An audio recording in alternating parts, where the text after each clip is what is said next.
Olá, tudo bem com vocês? Olha, eu aqui de novo para a apresentação do meu estágio supervisionado no modelo extensão. Sou Juliana de Oliveira Campos, faço faculdade na Uninter, no Polo de Descalvado, São Paulo. E hoje uma entrevista com o professor Fabiano Idem, que vai fazer uma contribuição muito importante para todo este meu trabalho. Desde já agradeço e passo a palavra para você, Fabiano. Olá, eu sou Fabiano Idem, professor de língua portuguesa. Atualmente atuo no Núcleo de Atualização Educacional da Secretaria Municipal de Educação e Cultura de Descalvado. Agradeço a oportunidade de estar aqui para discutir e apresentar os meus posicionamentos em relação às perguntas que me foram propostas. Em relação à primeira pergunta, é importante pontuar, né, a partir do meu entendimento, que a gente precisa ver a educação infantil como uma etapa da educação básica. A gente sabe que os antecedentes da educação infantil com essa perspectiva sempre estavam ligadas a um cunho muito social, que agora precisa ser reconfigurado para o entendimento da educação infantil como uma etapa da educação básica. Mas ela é uma etapa muito especial. Por quê? Todos os postulados relacionados à primeira e primeiríssima infância, os primeiros 1000 dias de vida, como uma janela de oportunidades, já se fala de primeira ou segunda infância. Esse período compreendido dessa janela de oportunidades, ele caracteriza o período compreendido da educação da educação infantil, tanto no centro de educação infantil como na educação pré-escolar. Na linguagem da BNCC, de crianças bem pequenas, crianças pequenas, bebês, crianças bem pequenas e crianças pequenas. Se nós considerarmos que nesse momento da vida a criança ela tem uma predisposição muito mais aguçada para o aprender e que nessa janela de oportunidades o que for proposto a ela tem grande chance de ser assimilado e desenvolvido como uma aprendizagem significativa, a gente centra a educação infantil num cenário muito importante. Por quê? Porque é ali que a criança vai construir bases sólidas que permitirão o prosseguimento dos estudos e o desenvolvimento de habilidades e competências nas outras etapas da educação. Porém, a gente precisa considerar que a educação infantil não pode ser vista como uma etapa antecedente da alfabetização. A educação infantil não pode ser vista como uma antecipação daquilo que vai ser trabalhado nos anos iniciais, sobretudo nos primeiros anos dos anos iniciais. Não. A educação infantil ela precisa ser entendida como um momento de oportunização, na linguagem da BNCC, de objetivos de aprendizagem baseados na interação e na brincadeira, tendo a vivência como um dos pilares constitutivos. E o que isso significa?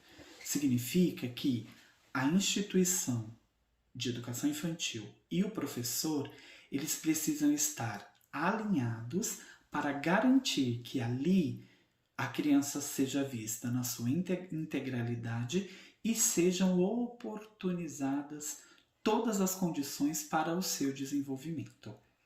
Eu gosto muito de ler e estudar a Base Nacional Comum Curricular. Se a gente for ver, a Base Nacional Comum Curricular dos anos iniciais, ela começa falando de competências e habilidades. Na educação infantil, ela fala de objetivos de aprendizagem. E às vezes eu me pergunto por que essa distinção? Por quê? Quando a gente fala de objetivos de aprendizagem, de aprendizagem e desenvolvimento, nós estamos dizendo que na educação infantil a criança aprende enquanto se desenvolve e se desenvolve enquanto aprende. Tudo isso com outra característica. ela brinca enquanto aprende e aprende enquanto brinca. E o processo não é de escolarização, o processo é de vivência. Acho que a grande questão da educação infantil é considerá-la como um momento em que se oportuniza vivências. Não vivências aleatórias, como o próprio documento vai dizer, mas vivências significativas.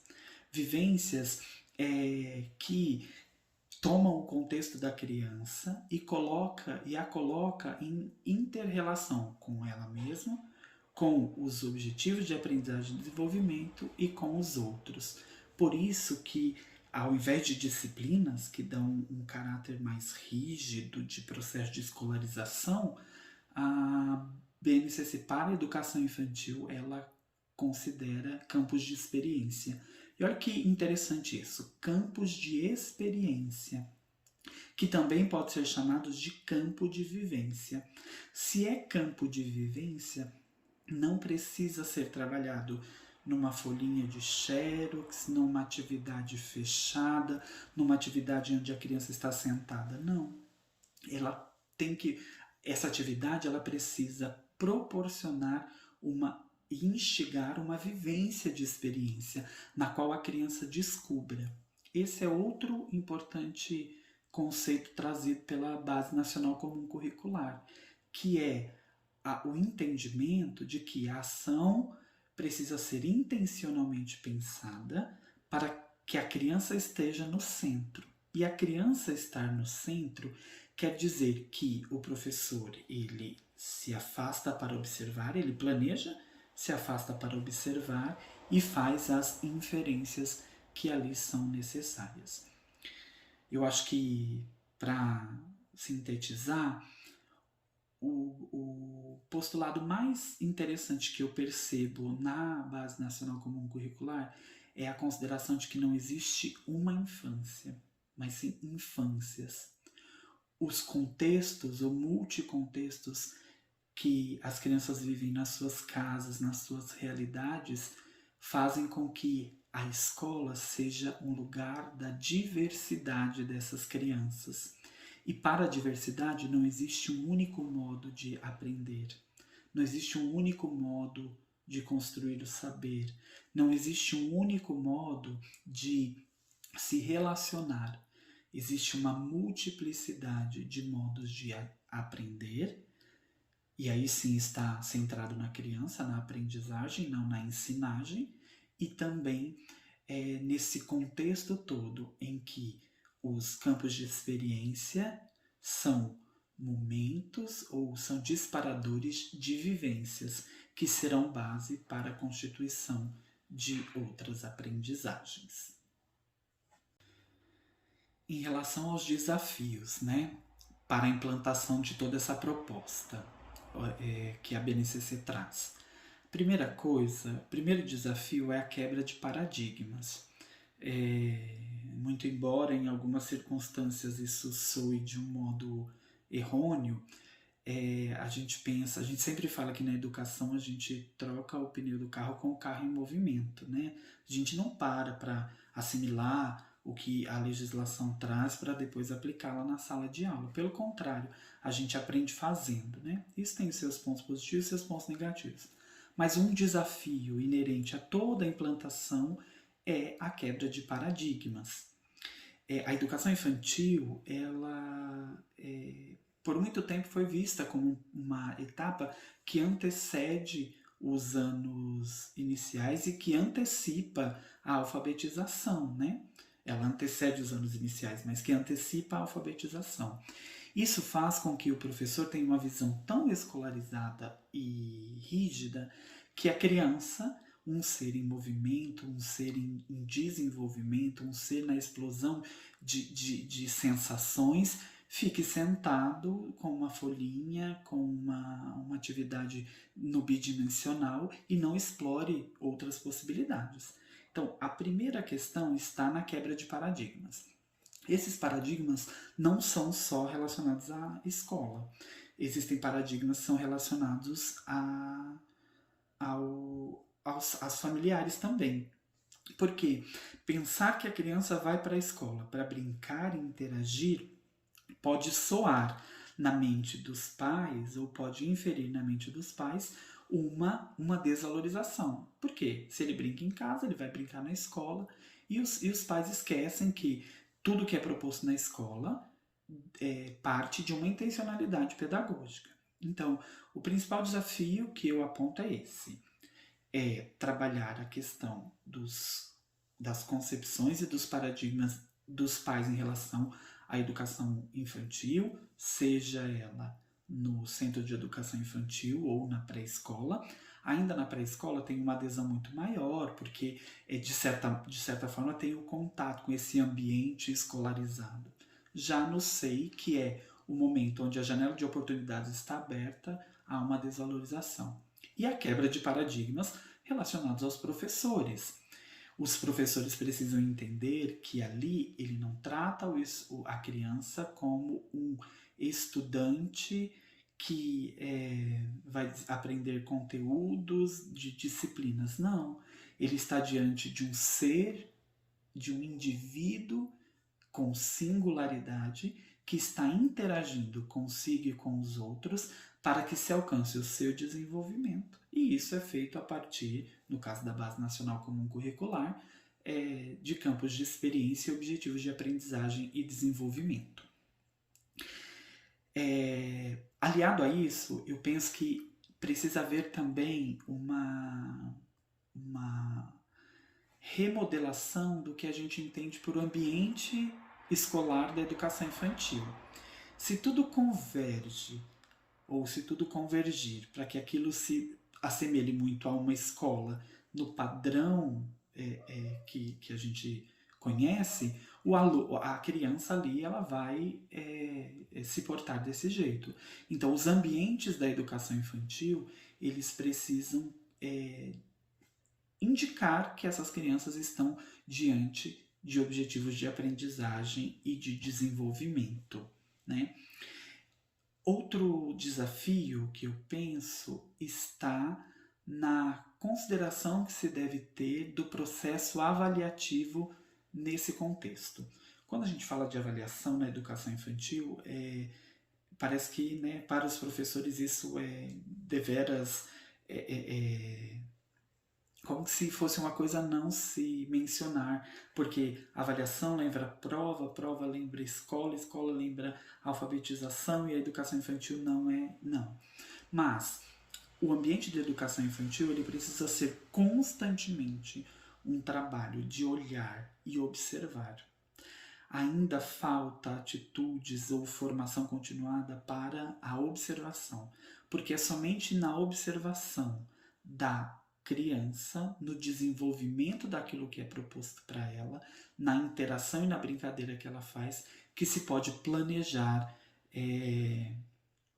situações e vivências para o seu pleno desenvolvimento. Por fim, eu apontaria como desafio garantir o pilar da educação integral. Isso exige a efetivação dos direitos que já são garantidos para as crianças. Existe um provérbio africano que diz assim que é preciso de uma aldeia inteira para educar uma criança.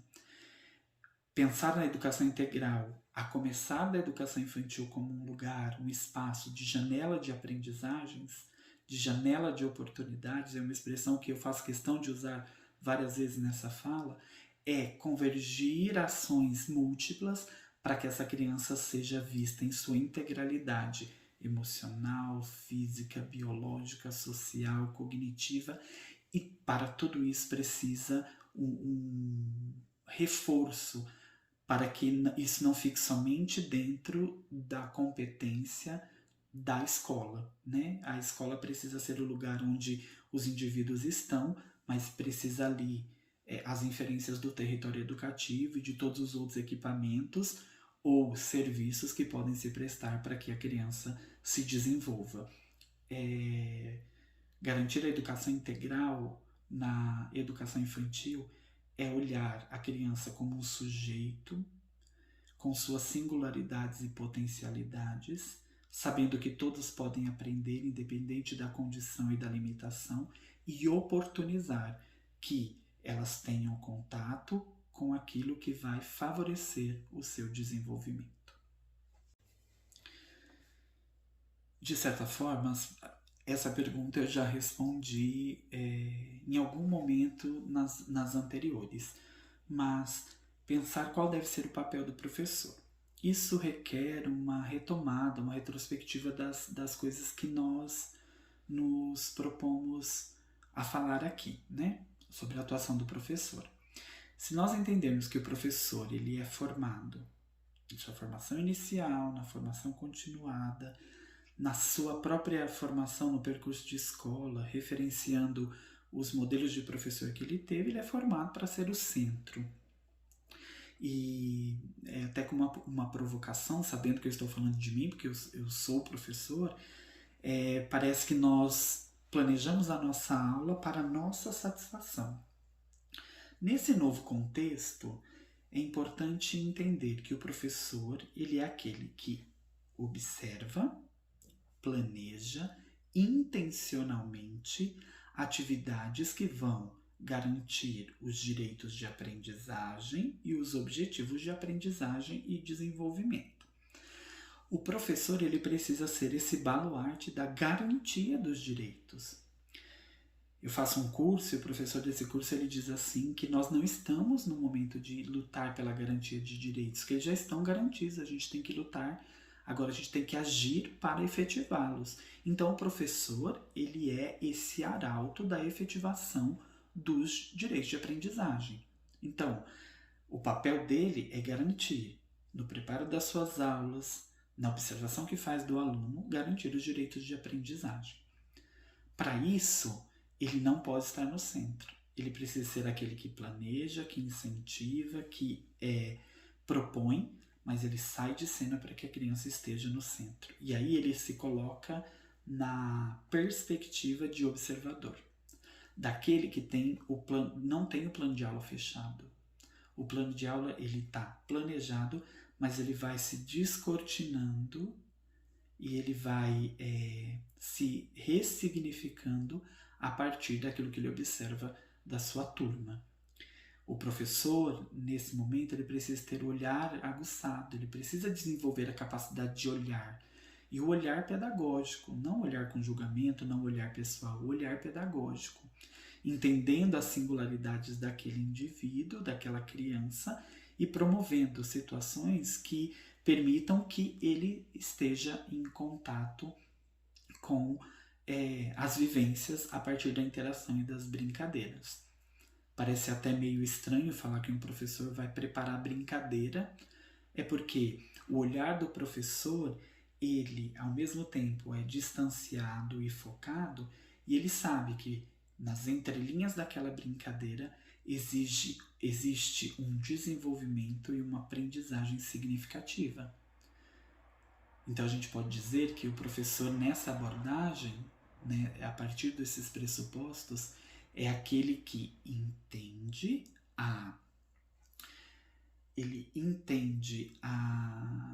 o processo de ensino e aprendizagem como sendo uma série ou sucessivas experiências na qual ele planejou, mas ele não sabe o fim disso. O objetivo dele é chegar até os alunos, chegar até a aprendizagem, mas nesse processo ele vai meio que conduzindo de modo a favorecer que os estudantes se desenvolvam integralmente, ou pelo menos o máximo de áreas da sua vida possível.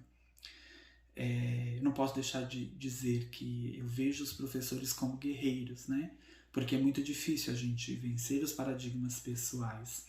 E eu tenho visto o esforço de muitos professores em se ressignificarem para garantir o direito das crianças, sobretudo na educação infantil, que teve essa remodelação muito significativa, né? Com postulados, com teorias que embasam essa singularidade, essa janela de oportunidades, esses objetivos de aprendizagem e de desenvolvimento. Para finalizar, eu quero retomar um texto do Rubem Alves que chama Escola Asas, ou pelo menos que ele faz referência a ele, né? Não me recordo o texto inteiro agora. Mas ele diz que ele não quer escolas que são gaiolas, ele quer escolas que são asas, que incitam a liberdade. Mas não são escolas que ensinam o voo, porque o voo é inerente às aves. São escolas que encorajam o voo. Eu quero dizer, nesse contexto da educação infantil, que eu acredito muito em professores que encorajam a aprendizagem, em professores que encorajam os voos, em professores que têm a Base Nacional Comum Curricular, o Currículo Paulista e todos os subsídios à disposição, mas não para engaiolar os alunos, mas sim para fazê-los voar, terem voos já na educação infantil. Eu penso que a educação infantil, nessa perspectiva, ela é o dínamo da vontade. Ali é plantada a vontade de voar. Plantada a partir das experiências, essa belíssima vontade.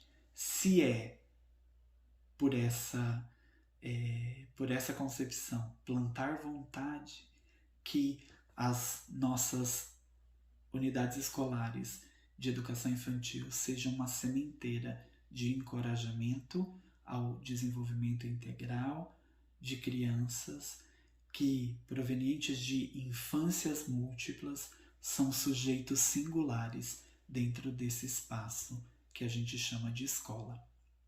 Em outras palavras, eu entendo cada criança como uma nota musical e o professor é aquela pauta que vai proporcionar a harmonização dessas notas, configurando uma melodia agradável aos nossos ouvidos, ou seja, a aprendizagem dos nossos alunos. Quero novamente agradecer a você, Fabiano, por essa colaboração ao meu trabalho, ao meu aprendizado. E tenho certeza que a todos que assim ver este vídeo. Quero agradecer também a todos que estão me ajudando. E o próximo vídeo também é outra entrevista com Daniela dos Santos Ribeiro. Até o próximo vídeo.